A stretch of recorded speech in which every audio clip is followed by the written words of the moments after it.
आज हम अध्याय 6 त्रिभुज के अंतर्गत त्रिभुज की आधारभूत समानुपातिकता प्रमेय को समझते हैं, जो है यदि किसी त्रिभुज की एक भुजा के समांतर अन्य दो भुजाओं को भिन्न भिन्न बिंदुओं पर प्रतिच्छेद करने के लिए एक रेखा खींची जाए तो ये अन्य दो भुजाएं एक ही अनुपात में विभाजित हो जाती हैं। आइए इस प्रमेय की अब हम शुरुआत करते हैं। अब इस प्रमेय में हमें ये बताना है कि यदि किसी त्रिभुज की एक भुजा के समांतर अन्य दो भुजाओं को भिन्न भिन्न बिंदुओं पर प्रतिच्छेद करने के लिए एक रेखा खींची जाए तो ये अन्य दो भुजाएं एक ही अनुपात में विभाजित हो जाती हैं। तो इस प्रमेय को समझने के लिए हम सबसे पहले तो त्रिभुज बनाते हैं और हमारा जो एक त्रिभुज बनेगा उसकी जो आकार रहेगी वो हल्की सी हमें बड़ी लेनी है, ताकि हम इसके अंदर एक जो भुजा लेंगे वो भी आराम से हमें दिखनी चाहिए। और थोड़ा सा हमें चित्र को ध्यान ही रखना है कि थोड़ा सा हम बड़ा ही बनाएं। अब इस त्रिभुज का हम नाम रख देते हैं। तो ये हो गया त्रिभुज का बिंदु ए, ये हो गया त्रिभुज का बिंदु बी और ये हो गया त्रिभुज का बिंदु सी। तो हमारा ये त्रिभुज हो गया ए बी सी। अब हम देखते हैं कि यदि किसी त्रिभुज की एक भुजा के समांतर, तो हम क्या कर रहे हैं कि हमारी जो आधार भुजा है बी सी, इसी के समांतर अन्य दो भुजाओं को, तो अन्य दो भुजा हो गई हमारी, एक भुजा हो गई ए बी और एक भुजा हो गई हमारी ये ए सी। तो अन्य दो भुजाओं को भिन्न भिन्न बिंदुओं पर प्रतिच्छेद करने के लिए एक रेखा खींची जाए। तो हम भुजा बीसी के समांतर एक अन्य रेखा खींच रहे हैं जो भुजा ए बी को बिंदु डी पर तथा भुजा ए सी को बिंदु ई पर क्या करेगी, ये प्रतिच्छेद करेगी। तो ये अन्य दो भुजाएं एक ही अनुपात में विभाजित हो जाती हैं। तो अब हमें ये बताना है कि हमारी जो भुजा ए बी है और भुजा ए सी है ये एक ही अनुपात में विभाजित हो जाती हैं, यानी कि हमें जो मान मिलेंगे वह मिलना चाहिए ए डी बटे डी बी बराबर ए ई बटे ई सी के रूप में हमें ये प्राप्त होने चाहिए। तो इसे अब हम शुरुआत करते हैं और हम सबसे पहले लिखेंगे इसमें दिया है। अब दिया है हमें, हम क्या बताएंगे कि हमें जो एक त्रिभुज है, इस त्रिभुज का क्या नाम है, ये त्रिभुज ए बी सी। तो त्रिभुज ए बी सी में जो हमारी ये दोनों भुजाएं हैं ये आपस में कैसी है, समांतर है। तो इसी को हम लिख देंगे कि भुजा डी ई समांतर है भुजा बी सी के। अब दिया है के बाद क्या करना है, हमें सिद्ध करना है। तो दिया है के बाद हम लिखते हैं सिद्ध करना है, सिद्ध करना है। अब सिद्ध करना हम लिखेंगे कि ए डी बटे डी बी, कि ए डी बटे डी बी बराबर ए ई बटे ई सी। तो इसे हम लिख देंगे कि ए ई बटे कितना हो जाएगा, ये ई सी के रूप में हमें ये सिद्ध करना है। अब इसके बाद तीसरे नंबर पे आती है रचना। तो रचना करने के लिए हम क्या करेंगे कि बिंदु बी को बिंदु ई से मिलाएंगे तथा बिंदु डी को बिंदु सी से मिला देते हैं। तो हम क्या कर रहे हैं कि बिंदु ई को बिंदु बी से मिला दिया है। अब हम बिंदु डी को बिंदु सी से क्या कर रहे हैं, मिला रहे हैं। तो ये हमने बिंदु बी को बिंदु ई से तथा बिंदु डी को बिंदु सी से मिला दिया है। तथा हम क्या करेंगे, अब एक लंब भी डालेंगे। जैसे हम ये बिंदु डी है तो बिंदु डी से हम एक लंब बिंदु भुजा ए बी पर भुजा ए सी पर डाल रहे हैं। तो ये हम एक लंब डाल रहे हैं और जहां पर हमने लंब डाला है इस बिंदु का नाम हम क्या रख देते हैं, एम रख देते हैं। तो यहाँ पर ये हो गया 90 डिग्री का कोण। तो ये जो डीएम है, डीएम जो है वो ए सी भुजा पर लंब है।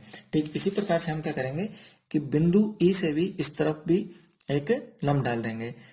तो ये हमने इस तरह से एक इधर भी लंब डाल दिया है और यहाँ पर भी हम बता देंगे 90 डिग्री कोण और इस बिंदु का नाम रख देंगे अब हम एन। तो ये ई एन जो है वो लंब है किसके ऊपर, ये ए बी के ऊपर। और इसे भी अब हम लिख देंगे रचना में कि बिंदु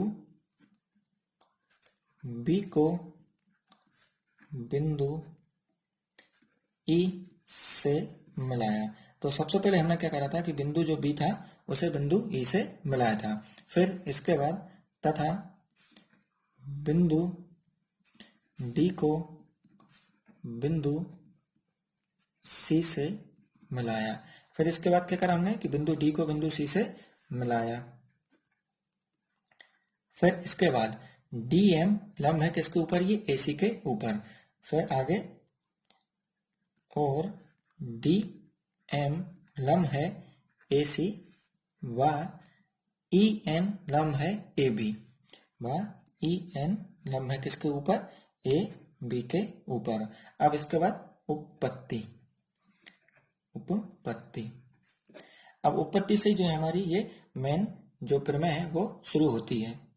अब उपपत्ति से पहले हमें ये ध्यान रखना है कि हमारा जो त्रिभुज का क्षेत्रफल होता है उसका सूत्र होता है 1/2 आधार गुणा ऊंचाई। कि त्रिभुज के क्षेत्रफल का क्या सूत्र होता है कि 1/2 आधार गुणा ऊंचाई।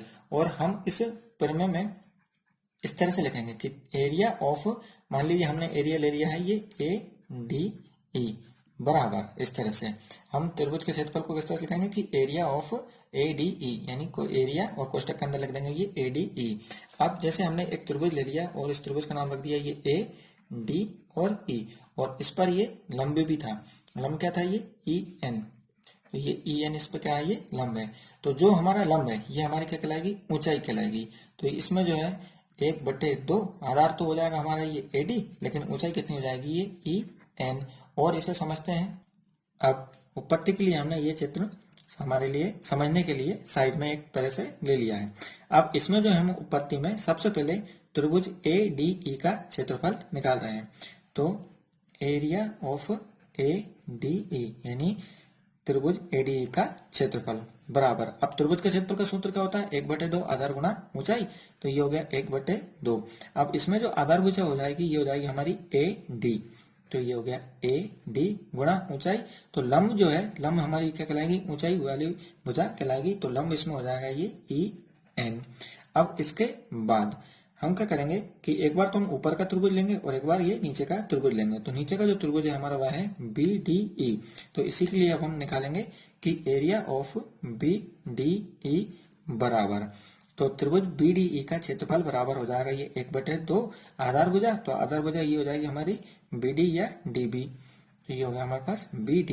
लेकिन ऊंचाई वाली जो भुजा है जो हमने ये लंब डाला था इसी भुजा को हमें लेना है। तो ऊंचाई इसकी क्या हो जाएगी वापस हमें EN के रूप में ही प्राप्त होगी। हमें ये चीज ध्यान रखनी है कि इसमें हम नीचे वाले जो त्रिभुज हैं, त्रिभुज BDE की बात करें हम या त्रिभुज CED की बात करें, तो लंब हमें ये ऊपर वाले ही लेने हैं। और सबसे पहले हमें ये त्रिभुज बनाना है ADE।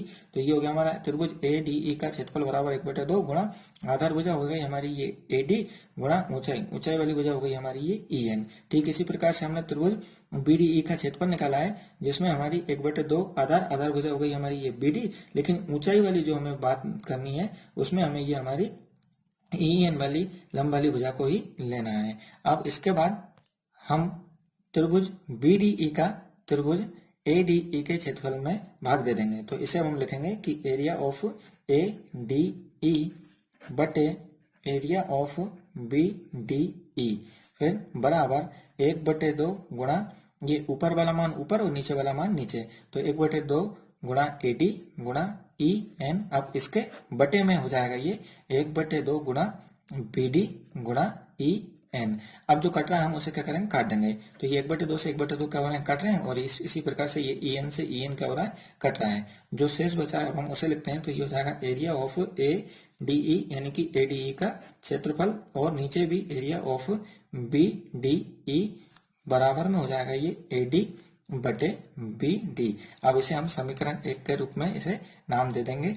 फिर अब हम आगे समीकरण 1 के बाद हम त्रिभुज AED का क्षेत्रफल निकालेंगे।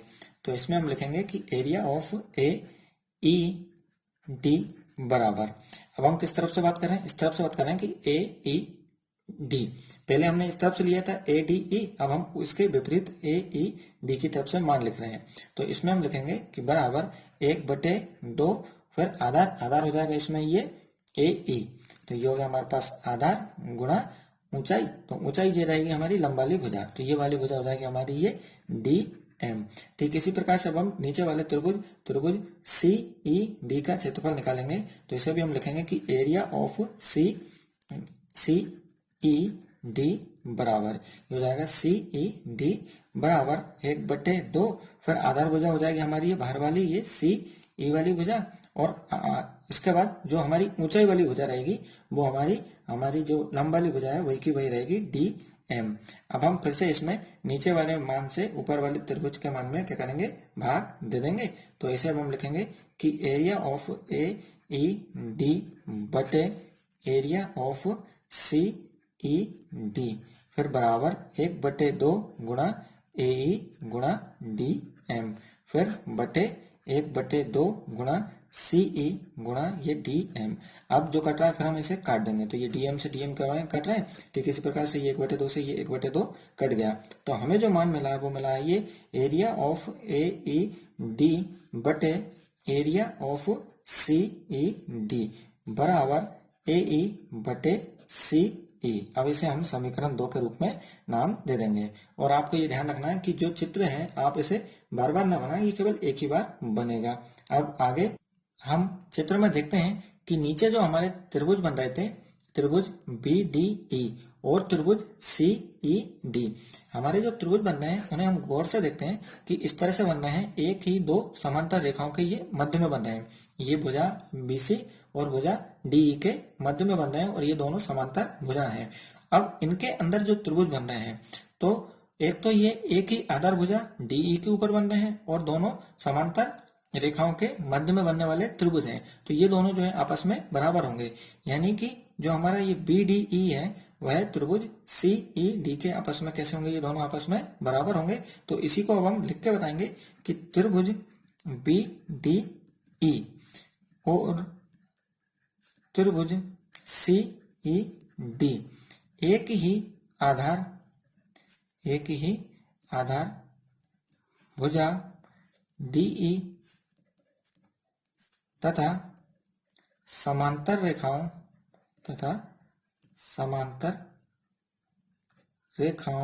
अब कौन कौन सी समांतर रेखा हमारी, तो ये बीसी और डीई, तो इन्हीं को हम लिख देंगे कि बीसी तथा डीई के मध्य बनने वाले दो त्रिभुज हैं।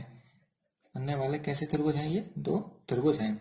तो त्रिभुज बीडीई और त्रिभुज सीईडी एक ही आधार भुजा डीई तथा समांतर रेखाओं बीसी तथा डीई के मध्य बनने वाले दो त्रिभुज हैं। अब ये दोनों आपस में कैसे होंगे, बराबर होंगे। तो इसी को हम लिख के बता देंगे कि इसीलिए area of B D E बराबर होगा ये area of C E D के, यानी कि त्रिभुज का जो क्षेत्रफल होगा बीडीई वह त्रिभुज सीईडी के क्षेत्रफल के कैसे होगा, ये बराबर होगा। और इसे अब हम नाम दे देंगे समीकरण 3। अब आगे समीकरण 1, 2 व 3 से हम पाते हैं, समीकरण 1, 2 व 3 से हम पाते हैं। अब हम समीकरण 1 और 2 को देखते हैं। तो यहाँ पर area of A D E लिखा हुआ है और यहाँ पर area of E D A E D लिखा हुआ है, तो ये आगे पीछे लिखे हैं इससे कोई फर्क नहीं पड़ता। लेकिन नीचे यहाँ पर लिखा हुआ है area of B D E और यहाँ पर लिखा हुआ है ये area of C E D. अब यहाँ पर बी है और यहाँ पर ये सी है, तो इसी को हमने समीकरण 3 में बताया कि area of B D E जो है वो एरिया ऑफ सीईडी के आपस में ये बराबर होंगे। तो यानी कि ये ऊपर वाले तो पैसे ही बराबर हो गए थे, अब की बार ये जो नीचे वाले मान है ये भी समीकरण 3 से बराबर हो गए। तो यानी कि ये दोनों आपस में अब कैसे हो गए हैं, ये बराबर हो गए। तो जब ये बराबर हो गए तो अब इनके मान भी कैसे हो जाएंगे, आपस में बराबर हो जाएंगे। और अब हम सीधे इन्हीं के मानों को लिख देंगे कि ए डी बटे बी डी बराबर ए ई बटे सी ई के रूप में हमें ये प्राप्त हुए हैं। और यही जो है हमें सिद्ध करना था कि एडी बटे ये बी डी बराबर ए ई बटे ये सी ई, यही हमें सिद्ध करना था।